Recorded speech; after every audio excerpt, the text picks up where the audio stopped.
Now that you understand the power of assumption, let's talk about living in the end. Neville said, "Dare to assume the feeling of the wish fulfilled." What does that mean? It means you imagine, feel, and embody the state of your desire, as if it's already done. Not someday, not in the future, now. If you want love, you live from the state of being loved. If you want success, you walk through your day as one who already succeeded. If you want healing, you assume wholeness, not as a goal, but as a present reality. This is not pretending, this is creating. Your imagination is not just a place to escape, it's the workshop of God. It is where reality begins. Every time you imagine something vividly and feel it as real, you are creating the blueprint for your future. You are selecting a new state, and states are everything. Neville emphasized that states are like rooms.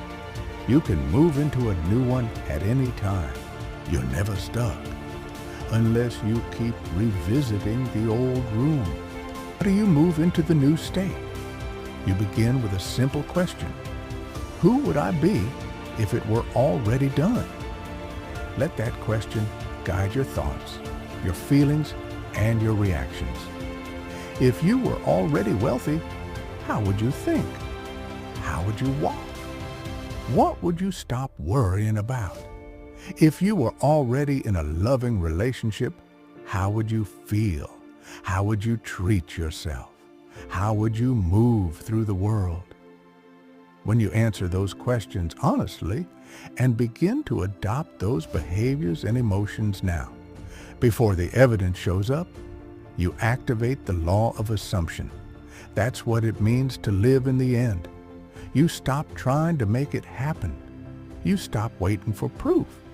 You start being who you would be now. This is where most people struggle. They want the outer change first, but that's not how this works. Neville said, "Change your conception of yourself, and you will automatically change the world in which you live." So if you want a new world, change your self-concept. Self-concept is the story you tell about yourself. It's the identity you wear, consciously or unconsciously. It's the answer to the question, who do I believe I am? If you see yourself as unlucky, overlooked, powerless, your world will match that story. But if you choose a new identity, if you assume a new truth about yourself, your life will begin to reflect that. It has to, because your outer world is your inner world in disguise. So take a moment and ask yourself, what is my current self-concept? What do I consistently believe about myself? Do you believe you're capable? Do you believe you're worthy? Do you believe you're supported? If not, that's okay. You can change it. You can choose again.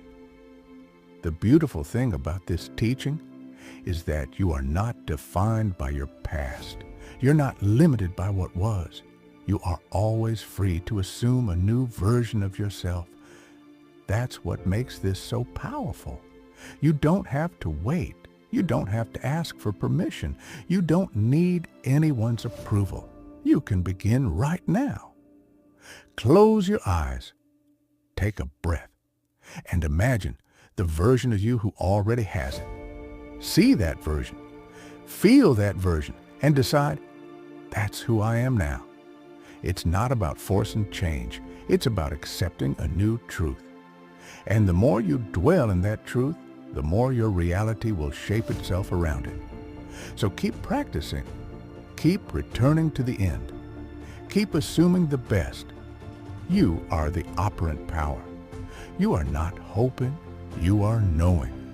And that knowing, that quiet inner conviction, is what